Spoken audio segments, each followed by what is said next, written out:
मोदी मोदी मोदी मोदी। माननीय प्रधानमंत्री जी, उमड़े हुए जन समुदाय का आभार अभिवादन स्वीकार करते हुए अब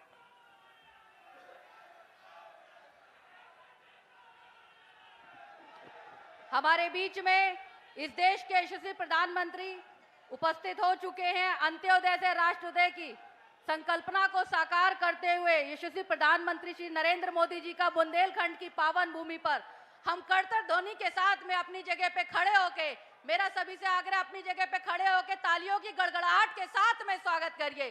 ताली की गड़गड़ाहट के साथ में। अब मैं उत्तर प्रदेश के उप मुख्यमंत्री आदरणीय केशव प्रसाद मौर्य जी से निवेदन करती हूं एवं फतेहपुर के जिला अध्यक्ष आशीष मिश्रा जी से कि स्मृति चिन्ह भेंट कर स्वागत करें।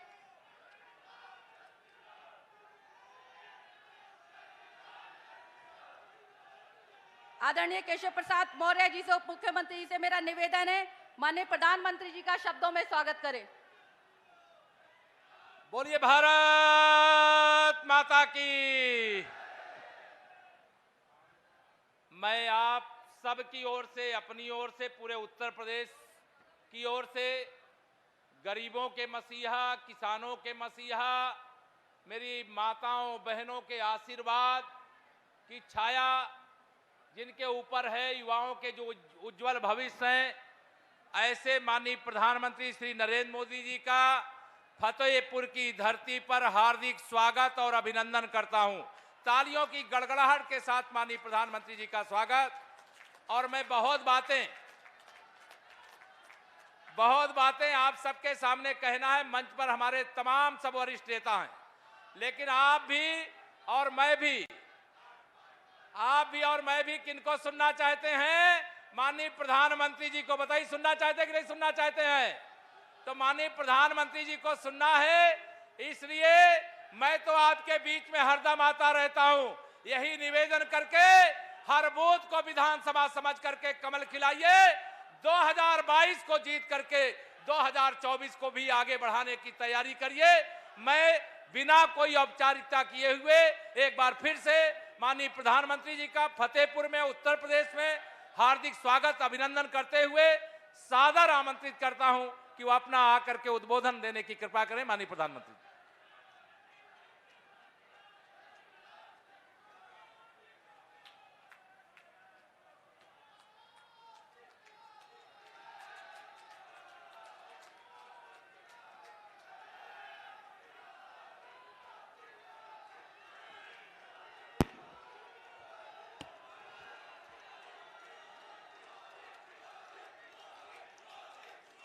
भारत माता की, भारत माता की, भारत माता की। जय राम जी की। फतेहपुर के आप सभी को मेरा बहुत बहुत प्रणाम।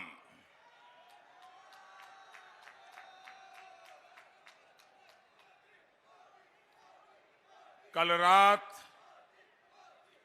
यूपी के कुशीनगर में एक परिवार शादी की रस्म में आनंद उत्सव में था और अचानक एक ऐसा हादसा हुआ। बहुत सी हमारी माताओं, बहनों, बेटियों ने अपना जीवन खो दिया। मैं सभी पीड़ित परिवारों के साथ मेरी संवेदनाएं व्यक्त करता हूं। प्रशासन की तरफ से पीड़ित परिवारों की पूरी मदद की जा रही है। साथियों, मैं अभी पंजाब से आ रहा हूं।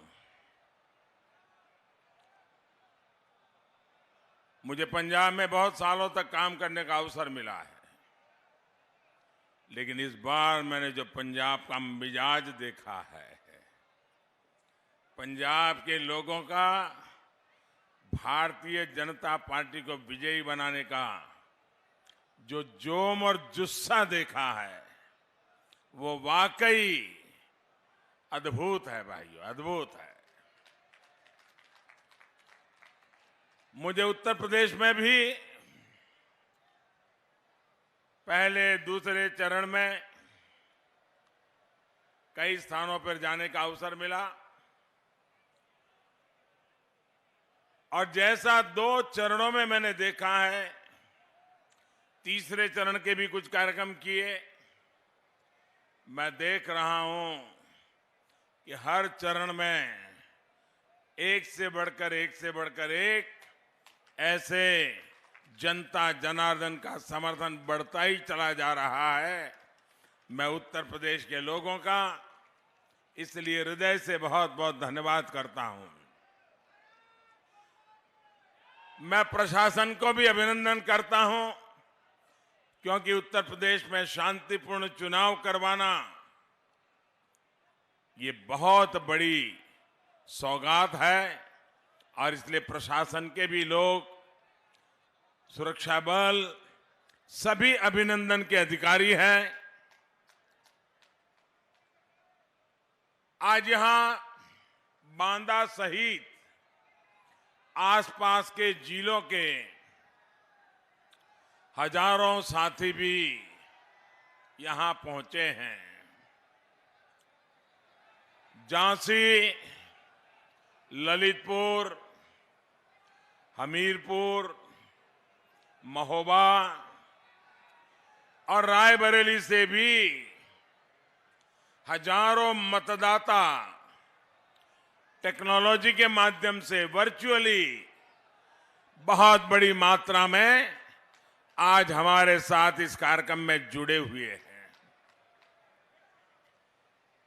मैं दूर दूर देख रहा हूं और जहां हेलीकॉप्टर लैंड किया उसके भी चारों तरफ मैंने देखा, कहीं पर पैर रखने की जगह नहीं है।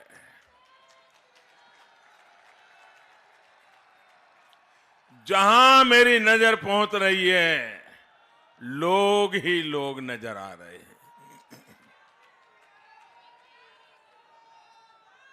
आपका ये प्यार, इतनी बड़ी तादाद में आप सब हम लोगों को आशीर्वाद देने के लिए आए, मैं आप सभी का हृदय से धन्यवाद करता हूं, आप सबका अभिनंदन करता हूं। साथियों, ये धरती वीर वीरांगनाओं, मेहनतकश किसानों, कारीगरों की ये धरती है। यहां का 52 इमली पेड़ स्वतंत्रता आंदोलन में इस क्षेत्र के योगदान का जीवंत उदाहरण है। आपका जो ये उत्साह है, उसमें आने वाले 5 चरणों के नतीजों की भी एक झलक दिखाई दे रही है। सारे वाद, सारे विवाद एक तरफ और राष्ट्रवाद एक तरफ। यूपी के लोगों ने ठान लिया है कि होली आने से पहले 10 मार्च को ही रंगों वाली होली धामधूम से विजय की होली मना लेंगे। भाइयों और बहनों, फतेहपुर बुंदेलखंड के क्षेत्र में पराक्रम, वीरता, ये यहां के लोगों की नसों में है, खून में है।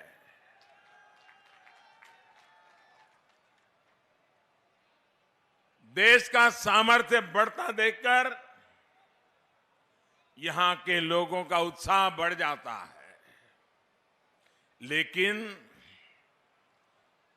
ये जो यूपी के गौर परिवारवादी हैं, उन्हें देश का पराक्रम कभी अच्छा नहीं लगा। देश कुछ भी अच्छा करता है, ये परिवारवादी उस पर सवाल उठाते हैं। आप देखिए, एक कोरोना की भयंकर महामारी 2 साल हो गए, पूरी दुनिया को अपनी चपेट में ले लिया है, पूरी मानवता को संकट में डाला हुआ है। ऐसी भयंकर महामारी के बीच हम एक एक जीवन बचाने के लिए 2 साल से दिन रात काम कर रहे हैं, कोशिश कर रहे हैं। अब भारतीय जनता पार्टी सरकार में आपके आशीर्वाद से हमें देश की सेवा करने का मौका मिला है। ये भाजपा सरकार देश को मुफ्त टीका लगा रही है, वैक्सीनेशन हो रहा है, घर घर एक एक व्यक्ति को डोज मिल जाए, टीका लग जाए, इसके लिए पूरी मेहनत करती है। भाइयों बहनों, आप सबको टीका लगा है? जरा हाथ ऊपर करके पूरी ताकत से बताइए, टीका लगा है? सबको टीका लगा है? क्या आपसे किसी ने टीके का पैसा लिया है क्या? आपको कोई खर्चा करना पड़ा है क्या? ये भारत सरकार ने आपकी चिंता की है कि नहीं की है? इतने बड़े संकट से आपको रक्षा कवच दिया है कि नहीं दिया है? इतना बड़ा सेवा का काम, इतना बड़ा पवित्र काम, सच्चे अर्थे मानव की जिंदगी बचाने का, मानवता का काम, लेकिन ये परिवारवादी क्या बोल रहे हैं? ये तो भाजपा का टीका है। भाइयों बहनों, आपको जब टीका लगाया तो किसी ने कहा था कि भाजपा का टीका है। अरे तो कोरोना से बचने का टीका है। जब यूपी के लोगों ने इनकी बात अनसुनी कर दी, और कभी कभी तो मुझे लगता है कि टीके से 2 लोग डरते हैं, टीके से 2 लोग डरते हैं, एक कोरोना वायरस और दूसरे ये टीका विरोधी लोग।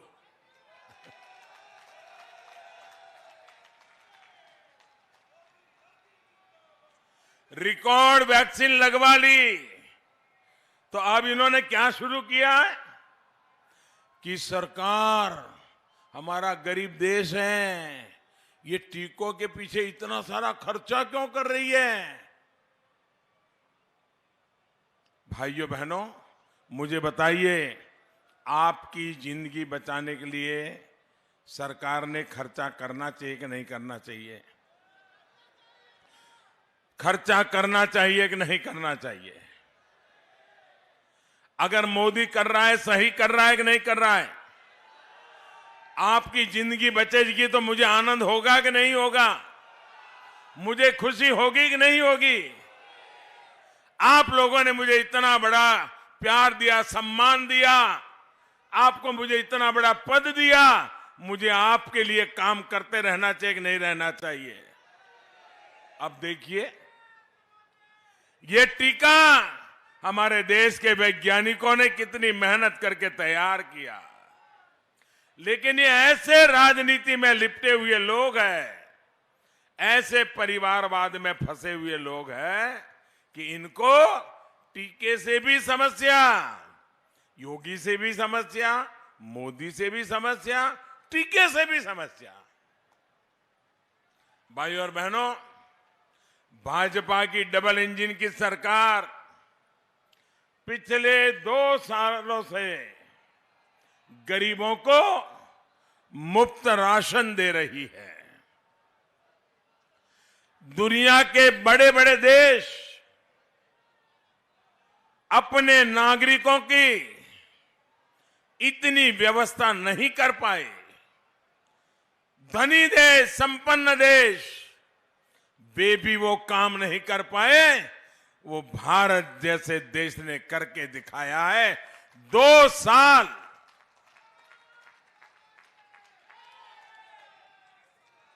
भाइयों बहनों,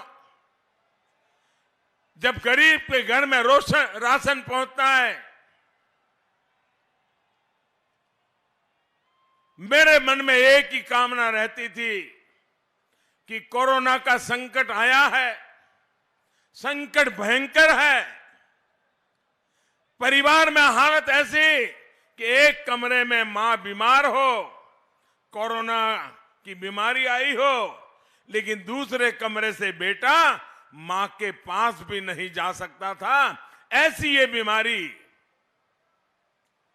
उस बीमारी में मेरे दिल में एक ही बात रहती थी कि मेरा कोई गरीब परिवार, मेरी कोई गरीब मां, मेरे देश का कोई गरीब बच्चा, उसको कभी भी भूखे सोने की नौबत ना आ जाए। कोई मेरा ऐसा गरीब परिवार न हो उसके घर में चूल्हा न जलता हो भाइयों। लेकिन जब भारत इतना बड़ा काम कर रहा है तो ये लोग मुफ्त राशन देने वाली इस योजना पर भी सवाल खड़े कर रहे हैं। और इसलिए भाइयों बहनों, मैं आज आपके बीच आया हूं इन लोगों से सतर्क रहने के लिए, आपको जगाने आया हूं कि ये लोग ऐसी ऐसी बातें करेंगे, ऐसी ऐसी हवाबाजी करेंगे, आपको गुमराह करने के लिए खेल खेलेंगे। ये ना गरीब का भला चाहते हैं और न ही ये देश का विकास चाहते हैं।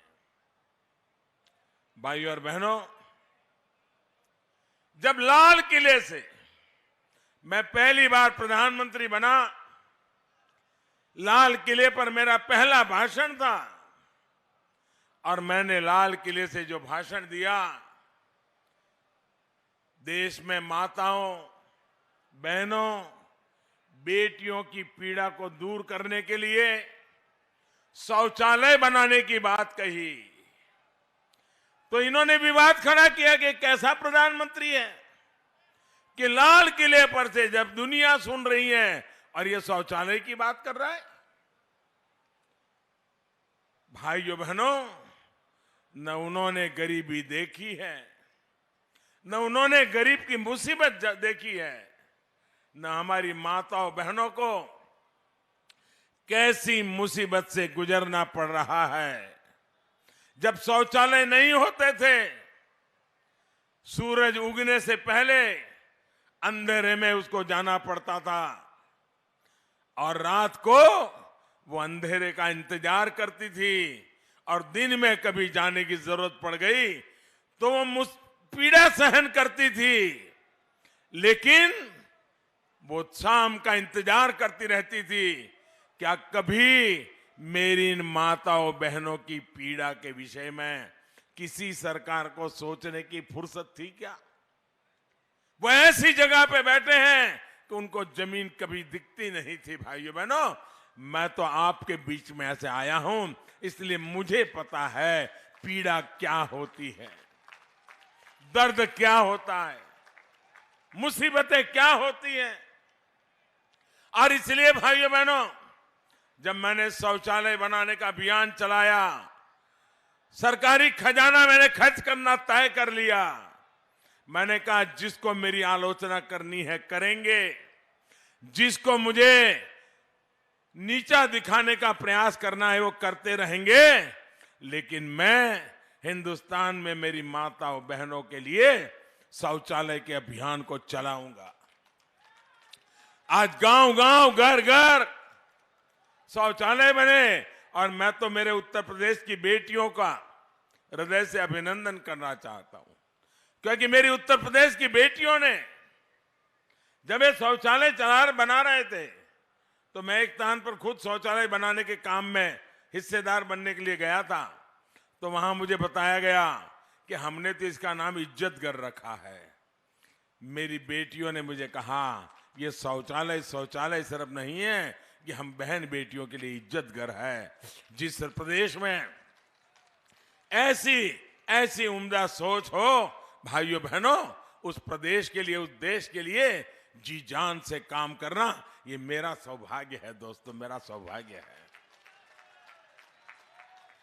केंद्र सरकार ने जब 3 तलाक के विरुद्ध कानून बनाया तो एक कानून के खिलाफ ये पूरे सारे कुनबा उसके खिलाफ हो गया, 3 तलाक के समर्थन में खड़े हो गए। मैं तो हैरान हूं, 21 सदी में जी रहे हैं, एक कितने स्वार्थ में डूबे हुए हैं कि जो लोग उनको वोट देते हैं उनका भला भी नहीं सोच पाते हैं। ऐसे लोगों पे कभी भरोसा किया जा सकता है क्या? ऐसे लोगों पे भरोसा किया जा सकता है क्या? मेरी मुस्लिम माताओं बहनों, छोटी छोटी बात में 3 तलाक हो गई छुट्टी। वो बेटी बेचारी कहां जाएगी? कहां जाएगी? उस पिता का कल्पना कीजिए कि कितने उत्साह उमंग के साथ बेटी को शादी करके भेजी हो और 3 तलाक कह करके उसको घर वापस भेज रहे, साथ में 1-2 बच्चे लेकर के आ जाएं। उस बूढ़े माँ बाप का क्या हाल होता होगा जिनको ये झेलना पड़ता होगा। उस भाई का क्या हाल होता होगा जिसकी बहन वापस आई है। उस माँ का क्या हाल होता होगा कि जिसकी बेटी ससुराल से अब लौट के आई है, उसकी जिंदगी कैसे बीतेगी? क्या मुझे बताइए, इन माताओं बहनों की रक्षा मुझे करनी चाहिए कि नहीं करनी चाहिए? इनका भला करना चाहिए कि नहीं करना चाहिए? क्या मैं सिर्फ वोट का ही सोचता रहूं, कुर्सी का ही सोचता रहूं, कि देश का भी सोचूं कि ना सोचूं? लेकिन भाइयों बहनों, इनको तो 3 तलाक में भी विरोध था। आज मुझे हिंदुस्तान के हर कोने में से मेरी मुस्लिम बहन बेटियां जो आशीर्वाद दे रही हैं, क्योंकि उनके जीवन की रक्षा का मैंने बहुत बड़ा काम किया है। भाइयों बहनों, हमारे देश में गरीबी से लड़ने की ताकत, जब तक हम गरीब को सशक्त नहीं करेंगे ना, नहीं आने वाली है। नारे तो बोलते रहेंगे गरीबी हटाओ, गरीबी हटाओ। जब तक गरीब सशक्त नहीं होता है, गरीबी खत्म नहीं हो सकती है। और जिस दिन गरीब सशक्त हो जाता है ना, वो भी गरीबी को खत्म करने के लिए हमारा सिपाही बन जाता है। और इसके लिए उस परिवार की गरीब मां का सशक्तिकरण, अगर गरीब मां को ताकत मिल गई ना, आप देख लीजिए, गरीबी को सामने लड़ने के लिए पुरुष के पास समय बच जाएगा, वो मेहनत करेगा और दोनों मिलकर के देखते ही देखते गरीबी से बाहर आ सकते हैं। और सरकार का ये काम है और ये काम करने के लिए आपने मुझे बिठाया है। गरीबों का भला करने के लिए आपने मुझे बिठाया है। भाइयों बहनों को मुफ्त गैस कनेक्शन हो, हर घर बिजली हो, हर गांव तक सड़क हो, पढ़ाई हो, दवाई हो, कमाई हो, सिंचाई हो। गरीब के लिए हम जो भी काम करें, ये परिवारवादियों को, जिन्होंने गरीबों को वोट बैंक बना के रखा था, उनकी नींद हराम हो गई है कि हमने तो नारे दे करके उनको पकड़ के रखा। ये मोदी शौचालय दे रहा है, ये मोदी घर दे रहा है, ये मोदी गैस का कनेक्शन दे रहा है, ये मोदी बैंक के खाते लगा रहा है, ये मोदी बच्चों को पढ़ाई के लिए व्यवस्था कर रहा है, ये मोदी मुफ्त में बीमार हो गए तो दवाई की व्यवस्था करता है। इनको लग रहा है कि उनकी वोट बैंक जा रही है। अरे भाई, ये वोट बैंक के चक्कर में ही तुमने देश को तबाह करके रखा है। मेरे देशवासियों का भला कीजिए। ये देश के लोग उदार हैं। अगर हम सच्चे अर्थ में काम करते हैं तो आशीर्वाद देते हैं। लोग कहते थे कि उत्तर प्रदेश में तो एक बार सरकार बनती है, दूसरी बार बदल जाती है, और कुछ लोग तो इसलिए सपने देखते रहते हैं कि वैसे भी बदलना ही है। अब तो उत्तर प्रदेश ही बदल गया है। उत्तर प्रदेश ने तो 2014 में हमें समर्थन दिया, 2017 में दिया, 2019 में दिया, और इसलिए वो पुराने वाली थियरी उत्तर प्रदेश ने खत्म पहले से ही कर दी है। और इसलिए 2022 में भी भारतीय जनता पार्टी विजयी होकर के रहेगी। ये मैं आप में से देख रहा हूं, आपके उत्साह में से देख रहा हूं।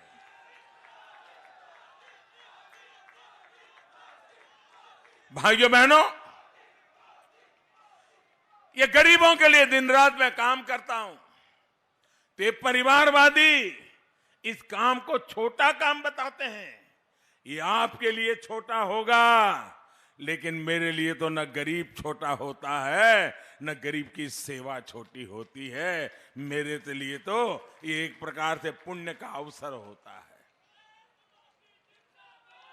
इनको तो ये भी तकलीफ, मैं कुंभ के मेले में आया, इतना बड़ा कुंभ का मेला था, इतना बड़ा कुंभ का मेला था, लेकिन जब कुंभ के मेले में आया तो दुनिया में कुंभ के मेलन की इतनी बड़ी प्रतिष्ठा बढ़ी थी उसकी सफाई के कारण, उसकी सफाई के कारण। तो मेरा मन कर गया और मैंने जो सफाई करने वाले भाई बहन थे उनके पैर धोए, उनके आशीर्वाद लिए। भाई, इतना बड़ा काशी विश्वनाथ धाम बन गया, चारों तरफ जय जयकार हो रहा था, लेकिन मेरा ध्यान तो उस मजदूर की तरफ था जिसने मेहनत करके काशी विश्वनाथ धाम बनाया था। तो सारे संत बैठे थे, सारे महापुरुष बैठे थे, मैं उनके पास नहीं गया, मैं वहां चला गया जहां इन मजदूर बैठे थे। फूलों से वो फूलों की वर्षा की, उनका सम्मान किया, उनके आशीर्वाद लिए। क्यों?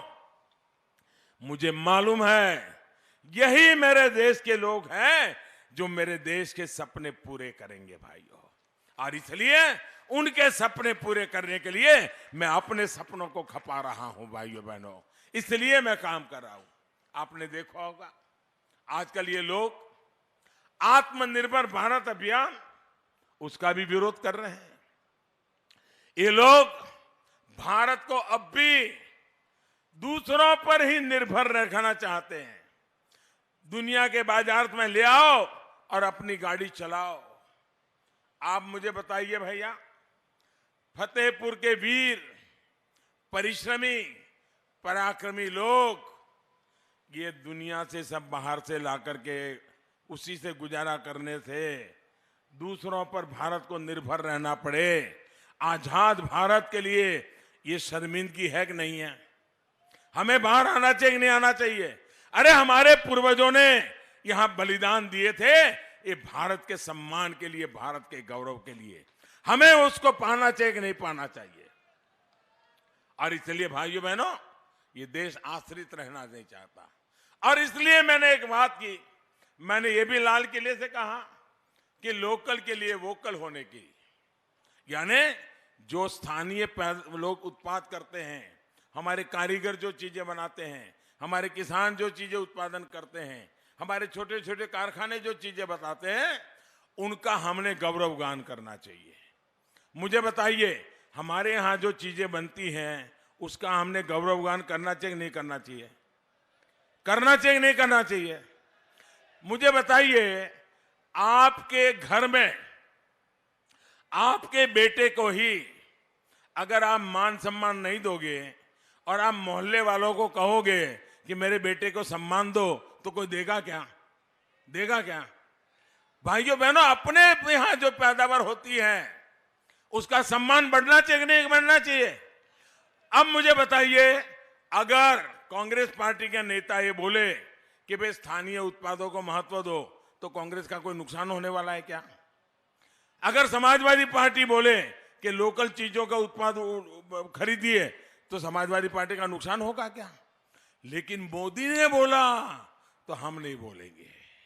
हम लोकल लोग भूखे मर जाए लेकिन हम मदद नहीं करेंगे।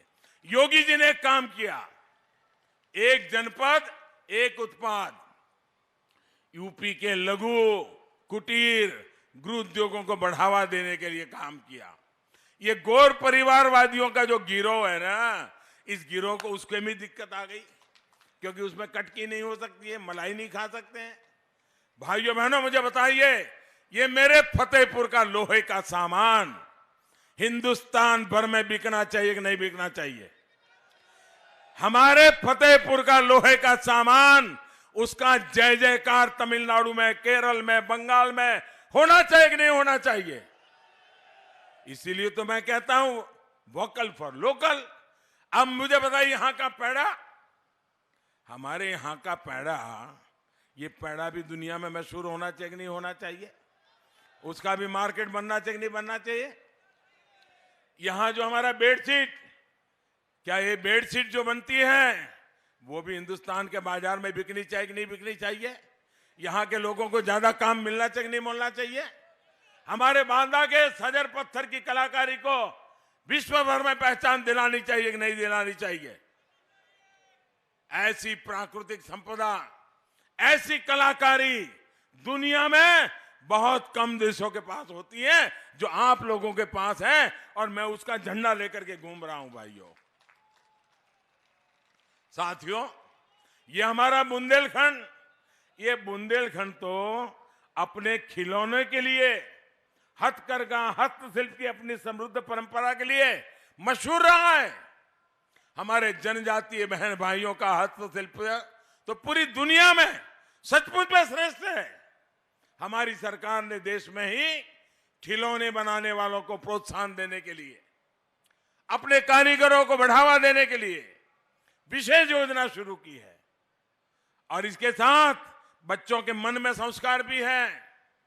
बचपन में अगर उसके दिमाग में विदेशी खिलौना घुस गया ना, तो जिंदगी भर उसको विदेशी चीजों का मोह रहेगा, हिंदुस्तान की चीज पसंद नहीं आएगी। बचपन में वो खिलौने भी खेलेगा तो मेरे देश का खिलौना होगा, मेरे देश के किसी गरीब का बनाया हुआ खिलौना होगा, तब जाकर के मेरे देश की चीजों का सम्मान बढ़ेगा। भाइयों, और इसके लिए जब मैं वोकल होने की बात करता हूं, जोर जोर से हमारी उत्पाद के संबंध में बोलने के लिए कहता हूं, तो ये परिवारवादियों को इसका भी दर्द होता है। असल में इनको समस्या ये है कि अगर देश के गरीब, दलित, पिछड़े, आदिवासी को साधन मिल गए, शक्ति मिल गई, आंख उठाकर बोलने की उसको ताकत मिल गई, तो ये वोट बैंक की राजनीति करने वाले, परिवारवाद की राजनीति करने वाले, इनकी सारी राजनीति ही धरी की धरी रह जाएगी। भाइयों, ये कट कमीशन का जो माफिया इन्होंने बनाया है, वो आत्मनिर्भर भारत अभियान से बर्बाद हो जाएगा, इसकी चिंता है। साथियों, फतेहपुर की मिर्च, झांसी की तुलसी, महोबा का देशावरी पान, ऐसे अनेक कृषि उत्पादों के लिए ये पूरा क्षेत्र बहुत मशहूर है। विशेष रूप से छोटे किसानों के लिए ऐसी फसलें सम्मान और समृद्धि देने वाली है। आप बताइए, दशकों तक बार बार ये घोर परिवारवादी यहां सत्ता में आए, इन्होंने इन फसलों के लिए, छोटे किसानों के लिए कुछ भी किया क्या? आज हम बीज से बाजार तक किसानों के लिए नई व्यवस्थाएं बना रहे हैं। किसानों के बैंक खाते में सीधे हजारों रुपये भेज रहे हैं, वरना इन्होंने तो किसानों के नाम पर झूठी घोषणाएं करके अपने परिवार, अपने नाते रिश्तेदारों की ही तिजोरियां भरी हैं। ऐसे घोर परिवारवादियों को अब यूपी की सत्ता के आसपास भी फटकने नहीं देना है। साथियों, हम यूपी में डेयरी सेक्टर के विस्तार के लिए, पशुपालन को बढ़ावा देने के लिए भी निरंतर काम कर रहे हैं। पूरे यूपी में बायोगैस प्लांट का नेटवर्क भी बनाया जा रहा है। जो डेयरी प्लांट है वो गोबर से बनी बायोगैस से बिजली बनाए, इसकी व्यवस्था की जा रही है। हमारा प्रयास है कि दूध न देने वाले जो बेसहारा पशु हैं, उसके गोबर से भी पशुपालक को इनकम हो, अतिरिक्त कमाई हो, इस दिशा में हम काम कर रहे हैं। यूपी में बेसहारा पशुओं के लिए गौशालाओं के निर्माण का काम भी किया जा रहा है। 10 मार्च को दोबारा सरकार बनने के बाद ऐसे कार्यों को और गति दी जाएगी ताकि बेसहारा पशुओं से होने वाली परेशानी कम हो। आपका जो संकट है उसको हम दूर कर पाए, ये हम चिंता करते हैं। साथियों, फतेहपुर के लोग कभी नहीं भूल सकते हैं कि पिछली सरकार के लोग यहां कैसे कैसे दबंगई करते थे।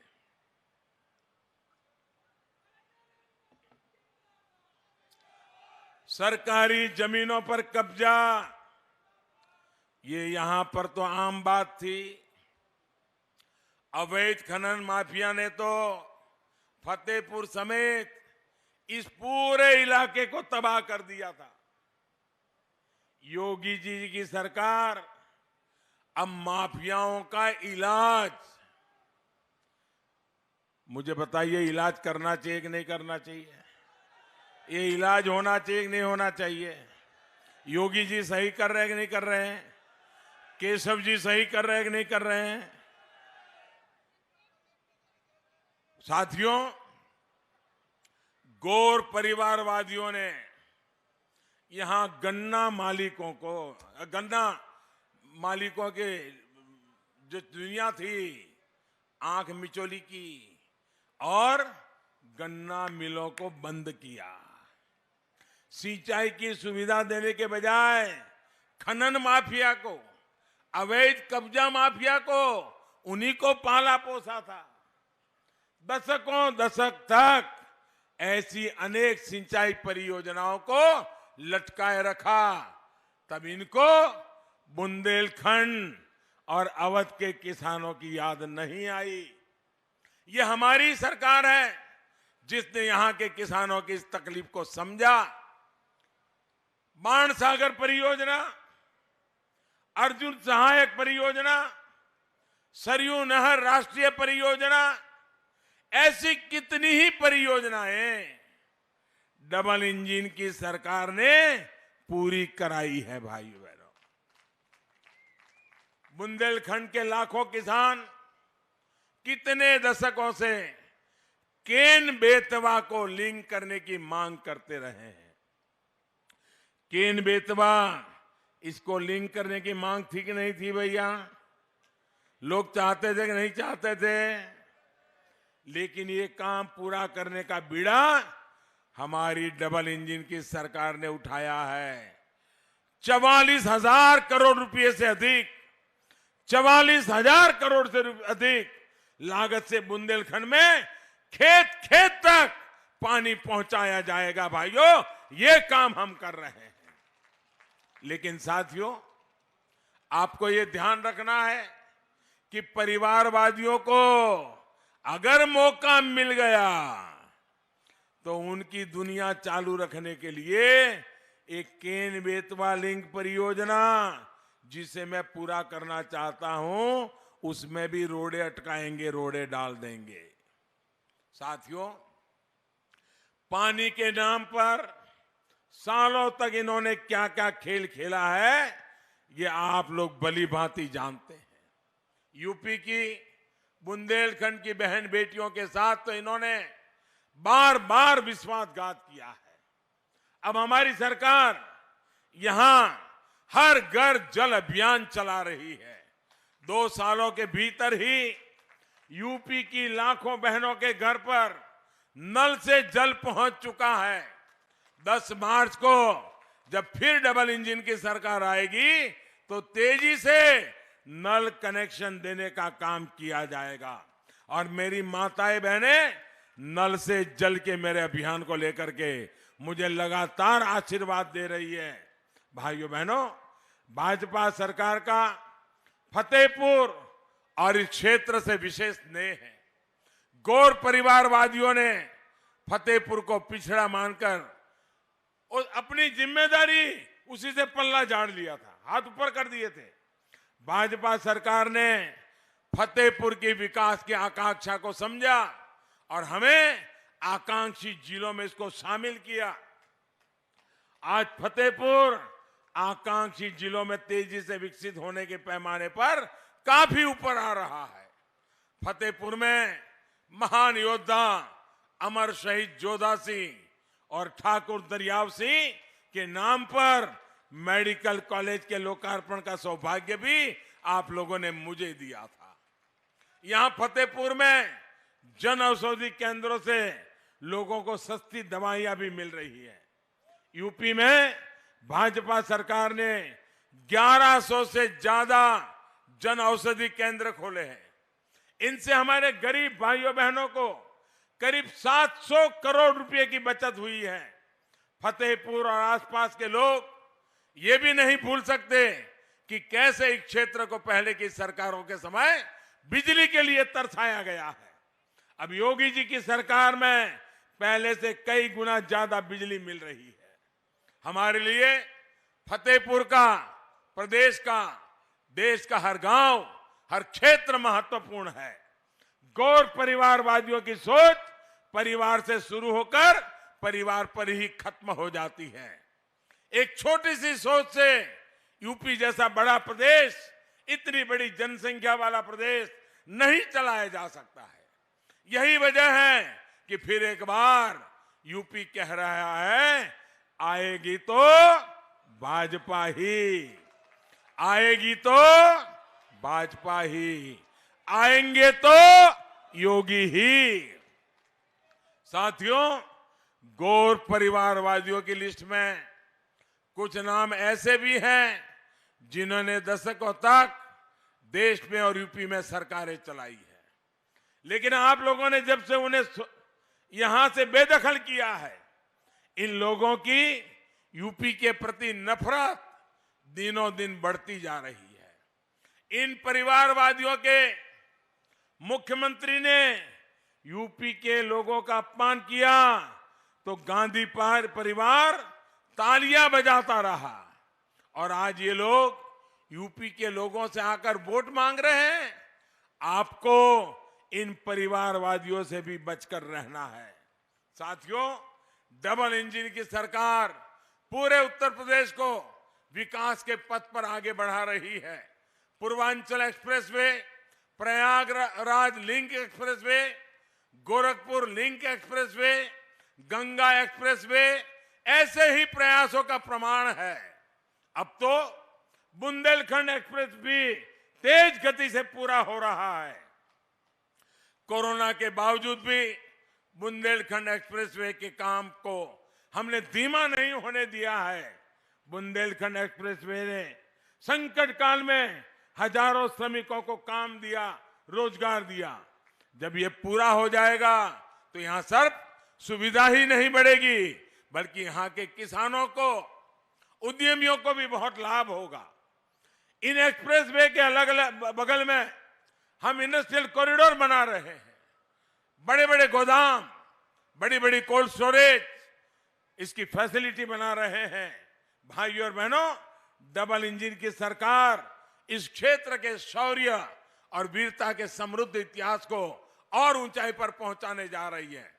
देश के 2 डिफेंस कॉरिडोर में से एक अब यूपी में बन रहा है। देश की सेना को ताकतवर बनाने, रक्षा साजो सामान में भारत को आत्मनिर्भर बनाने का काम अब ये क्षेत्र करेगा, बुंदेलखंड करेगा। यहां अनेक डिफेंस की फैक्ट्रियां लगेगी। साथियों, अब अवध और बुंदेलखंड के तेज विकास के लिए बदला लेने वाले नहीं, जमीन पर बदलाव करने वाले चाहिए। परिवारवाद को बढ़ावा देने वाले नहीं, पलायन को रोकने वाले चाहिए। सिर्फ घोषणा करके सो जाने वाले नहीं, बल्कि गौर परिश्रम करने वाले लोग चाहिए। इसलिए आपको मैं आग्रह करने आया हूं कि इस चुनाव को महत्वपूर्ण मानिए, मन में ठान लीजिए, सबसे पहला काम करेंगे तो मतदान का करेंगे, बाकी सारे काम बाद में करेंगे। मतदान को हम प्राथमिकता दें, लोकतंत्र के उत्सव को मनाएं। मैं मेरे युवा साथियों को, मेरी बहन बेटियों से विशेष रूप से कहूंगा, आपको भारी मतदान करना है और मतदान कराना भी है। घर घर जाना है, मतदाताओं को तैयार करना है, भारी मात्रा में मतदान करवाना है। इतनी बड़ी तादाद में आप आशीर्वाद देने आए हैं। मैं फिर एक बार आपका हृदय से बहुत बहुत आभार व्यक्त करता हूं। दोनों हाथ ऊपर करके मेरे साथ बोलिए, भारत माता की, भारत माता की, भारत माता की। बहुत बहुत धन्यवाद। सभी उम्मीदवारों से मेरा आग्रह है, आगे आ जाए उम्मीदवार, और साथ में मौर्य जी भी आ जाएं।